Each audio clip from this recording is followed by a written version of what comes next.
in a matter of 12 hours today, which means technically over 80 flights have received such hoax threats since Monday. It's just about 6 days, 80 of them, and only one incident has been resolved so far. In many cases, the perpetrators have utilized VPNs to deceive agencies, complicating efforts to trace the IP addresses of the emails, tweets, or social media messages used to send hoax threats. What does this really mean? That's something that we will be looking at. Let me open this up to my panelists at this point. I'm being joined by Jiten Jain, who is a cybersecurity expert, B.S. Sivach, who's a Director General for Aviation Safety for India, as well as in a short while from now, we'll also be joined by Mr. Sivaraman, former DGCA and Revenue Secretary. Thank you very much, all three of you, for joining me. Allow me to just very quickly go to Jiten Jain at this point. Jiten Jain, my first question to you, Jiten Jain. What does really one make out of this? How difficult is it technically to find, track, trace these hoax callers? Is it such a big challenge? They're saying they're using VPNs for lay persons. What does that mean? Sneha, look, these threats have come over a period of 5 to 6 days, and we have received, I think, in double digit of threats. And I think there was a news that one school kid was arrested. I think so that is not true. I think a person who's been arrested, but the threats have continued. So it shows that somebody is not doing it with an objective of prank or mischief. Somebody is doing it deliberately to, the overall, surge the system with these fake threats. So your system is, running away here and there. And if it actually there is a real threat, and they would actually treat it as a fake threat. So they are trying to surmount your system with these fake threats. And for that, if it is a person who's doing it with an objective of, creating a ruckus in the aviation system of India, he may be a state-sponsored actor, he may be a hostile actor, sitting in our, neighborhood in China or Pakistan. But in such cases, usually these people use VPNs and proxies to hide their identity, so that if you were to trace a tweet or an email tomorrow, the IP address you would get would not actually be the real location of the culprit. It might be a hop which is used to bounce the traffic at multiple locations before a threat lands in your system. And second, these days, in last 5 6 years, we have seen many cases where people use virtual telephone exchanges, VoIP gateways, to originate fake spoofed calls. And that call could come from your number, from DGC's exchange number, could come from MHA, or could call from any country's number. And when you start to trace back that call, again, it will not be a real number, and that IP address might be of a VPN or a proxy. So it makes it all the more difficult to track down and hunt those people. And it is going to be a challenge now in the future, and it is going to be it's very difficult to actually then find out the original culprit. Jiten Jain, I have more questions to ask you on this, but if I can just get in Mr. B.S. Sivach at this point. So my first question is just a continuation of what we discussed with Mr. Jiten, for that matter. It is possibly the biggest series of threats, Mr. Sivach, that the Indian aviation sector has witnessed. One after the other, after the other, after the other. I don't think the Indian aviation sector has ever seen something like this. We are talking about what? We're talking about 80 threat calls in a span of 1 week, in a span of 6 days to be precise. And just today, 30 calls, threats, messages, emails, all of that combined. What are we really looking at? This should be perhaps the most important emergency button that is pressed, and every stakeholder needs to get in together. It, of course, is going to be a hugely challenging affair. Multi-countries involved, possibly. We don't know. Few days ago, there was a minor who was taken into custody. The plot clearly seems to be very different at this point, Mr. B.S. Sivach, doesn't it? Absolutely, you are right. It is very unprecedented, unheard of, and very scary, very unnerving, and it's a very anti-national activity also, if I may call it. And the number of these hoax calls are increasing day by day. Today you said more than 30, in the week more than 80 calls. There is seem to be some kind of pre-planned, premeditated action by some individuals. I don't know if it is at the behest of some big power game or it is some individuals on their own capacity are doing it, but it's not possible for the individual to do it. There seems to be some strategy, and if I may call it, there may be some conspiracy behind it because it has never happened. You can expect, India hasn't, like, if there's a war between Israel and Lebanon, Iran comes into the picture, and they want to harm each other's, airline industry, then you may, put two and two together and they say it's okay. Same goes for the Russian and Ukraine war. But there is no such thing in India. So why it is being caused? It is being caused So let me just maybe ask you, people Jiten are Jain. very Sorry, let me just ask you, B.S. Sivach. Let me just ask you, B.S. Sivach. So, with what you have seen the government of India do and speak, I'm saying do and speak because this is not something that can just be done inside the four corridors and the messaging not being given out to people. There are passengers who are directly impacted. Of course, you have the airlines, you have the pilots, you have the crews, all of that. But this is also something that is weighing in on the minds of passengers, of flyers. They are hugely worried. So the messaging is also very important. From what you have seen over the last 1 week, including the DGCA DG now being shunted out, for whatever that's worth, quite honestly, it's been a week since this has begun. How much do you see as the government, has the government done enough? You see, initially, when there were a couple of Hoax calls, Ministry of Civil Aviation also said that it is some pranksters who are behind it, and they've been identified and they're nothing much. But they didn't realize that it's going to snowball, it's going to increase to 80 calls within a week. So it's a very serious matter, and we cannot sort of wish it away.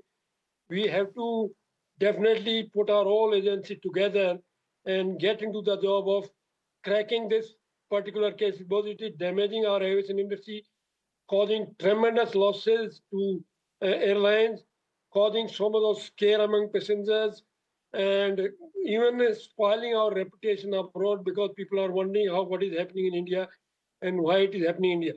And unfortunately, I'm surprised what DGC has got to do with it. He has got no role to play in this particular case. I don't know if there's any connection between his removal and these Hawks calls because he's not at all, relevant to these calls. What can he do about it? This is the government of India, Ministry of Civil Aviation, Ministry of Home, our intelligence But he is the agency. watchdog. All of these have Isn't to the nodal get coordination? back. So, are you essentially then saying the government is just passing the buck and finding a scapegoat? Is that what you're saying? No, I don't know. Government will not be passing the buck. Government has taken now very seriously. Various agencies have been activated and they are working at it. But let's not, sort of say that DG shifting has got anything to do with the Okay. Hawks call. They may be routine it's Okay. just a coincidence and routine transfer. It may be routine action, nothing to do with this Hawks call. Because DG is not at all Can I in, just have in related to this. Jiten Jain? Jiten Jain, I think, He has got no control. right. I think Jiten Jain is raising his hands. Jiten Jain, you wanted to share something. Go ahead. Yeah, I mean, no doubt, DGC has got responsibility for the civil aviation security. But see, one we have to understand, essentially, these criminals are trying to overrun your system by this burden of fake calls. They very well know whether a call is genuine or not. If a threat is made, a SOP has to be followed. An aircraft has to be grounded, an aircraft might have to be escorted, and it is a cost to the economy, and the whole flight might get cancelled, diverted. It creates chaos. And if you do it in hundreds and thousands of emails and fake messages, the complete system will be overrun because you have to respond to each and every threat. You cannot afford to say that, oh, 500 fake threats have come in, I will not bother 501. No, Because they Jiten know Jain, that I have to ask you a question, and this is what I want to know. You said it's now, extremely but Neha, there is a difficult to question. be able There is to a get question. to Is it not a just one the minute? origin of these threats. Just 1 minute. This is not an Okay, isolated go ahead. incident. Last year we had similar threats coming for the Delhi schools. Tomorrow it might be electrical sector. Tomorrow it might be power grids. So the question is, how do you deal with these fake emails and spoof calls And that is why a cooperation is required in real time among all telecom service providers or internet service providers and VPN service providers to trace the origin of such calls and messages, which all these private companies have been, But Jitenji, that's my attempting to do question. so. That's really my question. Isn't this a given? In a situation like this, which is an unprecedented situation by all means for the Indian aviation sector, for India as a country, in a situation like this, isn't it a given that there has to be a collaboration, cooperation between multiple agencies? That should be full swing. So No, why are we even discussing this? Why are we at the point that we are discussing that should be happening? That should be happening. Tell me if such a threat were to come tomorrow from WhatsApp or some a platform like Telegram, right? You would expect that immediately Telegram should share the details with the government. Now they've started doing it last 3 weeks, but before that, for many, many years, they were not doing. And if government were to come out with a regulation that if you have to operate in India, you would have to provide the origin and details and numbers and IPs of such culprits who are making these fake threats. Many of the same people in our society from liberal thoughts would get up and say, no, no, no, no, this is invasion of privacy. Today you're asking for these criminals, tomorrow you'll ask our details. No, So hold our on. very society oppose this, But thing. Jiten Jain, correct me if I'm wrong, according to cyber laws and according to international protocols, in unusual circumstances, this is allowed under law. You can't compare this with a regular situation and a regular right to privacy. This is different. In an unusual circumstances, this is allowed, in fact, to control, say, pornography, child abuse, child sex. These are done. This is an intergovernmental protocol that goes on across the world, isn't it? But this is the whole point. These very VPN service providers are not operating in India. So our jurisdiction, our laws, they don't care. And if you try to force them, that if you unless you give these details, we'll block your complete access in India, then we are treated as a heavy-hand democracy. So this is the whole point. There has to be a credible balance of national security and right to privacy, but it cannot be tilted heavily in the favor of right to privacy when the national security suffers. Because at the end of the day, it is the lives of society and people like us who are at stake. And this must be understood by many, many people who oppose every single step taken in the name of national security. Right, B.S. Sivaj, I have possibly a minute, B.S. Sivaj. Where do you look at it now? I mean, what's the next protocol? What is going to be happening? I mean, I'm sure the government can't be as clueless or as caught by surprise as we are. We are trying to find out what the precedents are, what the protocol is. There have to be systems in place. This is beyond just what may have been seen for a while as prank calls, as hoax threats. This seems to be beyond that. This seems to be a very concerted, collaborated effort. It definitely has surprised all the personnel in the government, all the officials in the government. And now government has woken to this threat, and I'm sure all the government machinery, Ministry of Home, Ministry of Telecom, all these service providers, and our intelligence agency must have been activated, and they must be working at it. Government definitely not sleeping over it.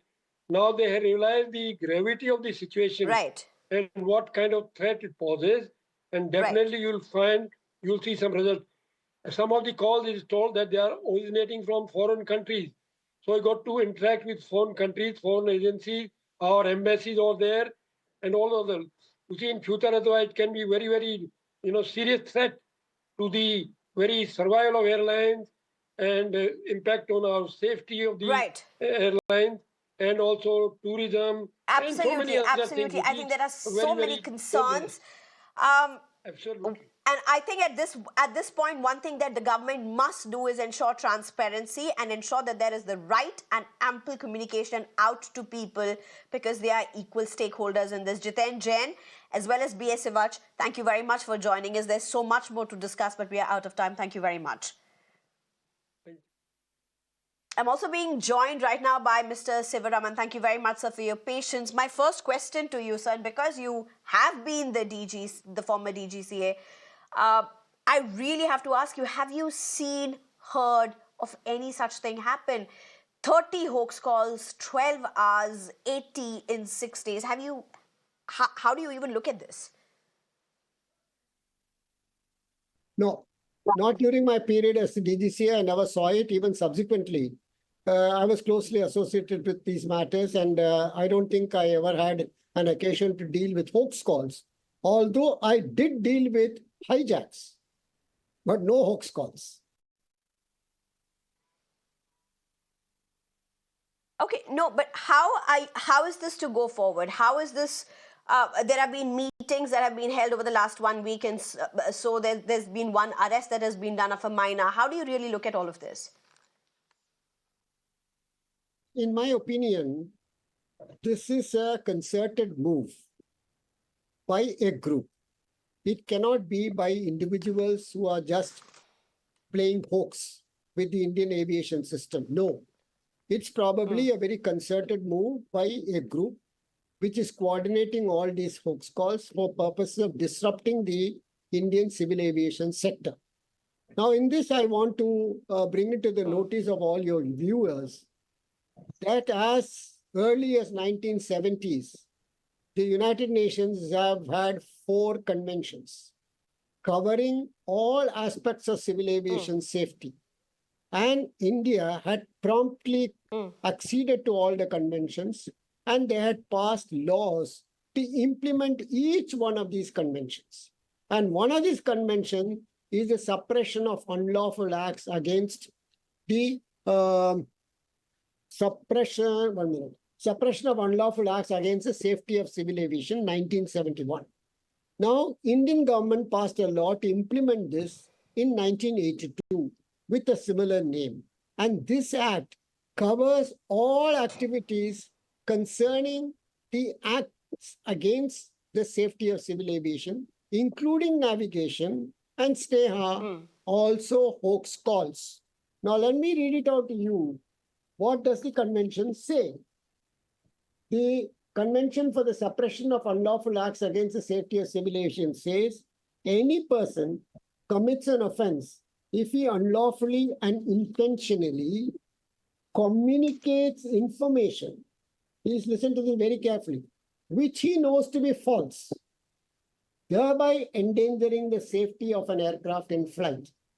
So all these hoax calls are communications which the hoax callers probably know are false, but have endangered the safety of our aircraft. So Indian government had passed this law to implement it. Why is the government of India talking about a new law? Why are some of the officers talking about putting these flyers on the no-fly list, which is utterly ridiculous? But just to ask, what do you do when even the culprits in this case are not even identified? Calls that have not even been traced. There have been hoax calls in the case of United Kingdom and United States also, civil aviation sectors, where they have traced it through what is known as a voice spectrum analysis. And we have several labs in India which carry out voice spectrum analysis. If all these calls are recorded somewhere, or wherever calls come, if it is recorded, they can be handed over to the Central Forensic Laboratory or other labs in India, IITs and all, where spectrum analysis can be conducted of these voice calls to determine whether it is from a same person or different persons. At least you can identify these calls with reference to the spectrum analysis, so that you will know how many of these hoax calls are for the same person, how many of them are different person. So you keep on investigating. Then you will be able to identify from where the call is coming. Because in any case, through the telephones, you can identify from where the call has come. So in some of these countries, they have done this analysis and they have also captured the people who have been doing this. No, but in this case, it's not just calls like it would be in earlier times, possibly. I'm assuming it's emails, it's SMSs, it's fake social media sources. I mean, there are so many other aspects to this. No, even emails and SMSs, they can easily trace it. Why can't they trace it? They can trace it. But the problem in our country is in the coordination amongst the different authorities who have got these capabilities to do. Now, BCAS, Bureau of Civil Aviation Security, is entrusted with this task. Now, they must coordinate it with all the laboratories that are doing voice spectrum analysis, CBI, IB, state police, everyone. Immediately, all of them should get into action. But there is a problem of turf here. My turf, I'm not going to give up my turf. Your turf, I'm not going to interfere in your turf. That is a problem here which I have faced as Revenue Secretary coordinating various intelligence agencies. I have found it very difficult to get them on the table, same table. That is a problem which we are seeing now. Otherwise, if in this last one and a half Mr. weeks, the Sivraman, government could have threatened that if we arrest a man, we are going to put him to jail for entire lifetime. Nobody has given a statement. The law is there. The law is there. Who has given a statement? Instead of that, they are saying, we will put you in the no-fly list. That is ridiculous. If you tell them we are going to send you to jail for your lifetime, probably these calls will stop. But Mr. Sivaraman, you have cases of where, email, okay, let's just look at this. The world is looking at this. This is getting headlines across the world. Is the government doing enough? Has it done enough? This is beyond just a poor, silly joke, clearly. No, I don't think you can look at it as a joke. For example, if there are 30 hoax calls, probably the group, maybe it's a terrorist group, maybe it's a group anti-India, they may be doing these hoax calls 50, 60 times. People will start taking it as a joke, and suddenly you will find one is a real thing and not a joke at all. So it's very serious matter. You cannot consider it as a joke. Even if it is 30, 40, 50 calls, government should immediately constitute a special investigation team of all officers from different agencies. You can't take it as a joke, because after 50 calls, you still take it as a joke. And you say, I'm going to put it in no-fly list. Suddenly you find an explosion taking place, it will be very serious. And I have personally handled one such bomb, real bomb issue in Palam Airport, when the bomb was placed in the food trolley. In my presence, the bomb was taken out. It was an Air India flight going to London early in the morning. So you cannot take it as a joke at all. Right. Mr. Sivaraman, thank you very much for joining us. Thank you so much. This is a huge concern. We don't know how the days are going to unfold. But one thing is for sure, it's the costs at one hand, it's safety and security at the other hand, and the huge emotional toll on the airlines, the crew, the pilots, and of course, the flyers and their family members. There's a lot at stake. Thank you very much for tuning in.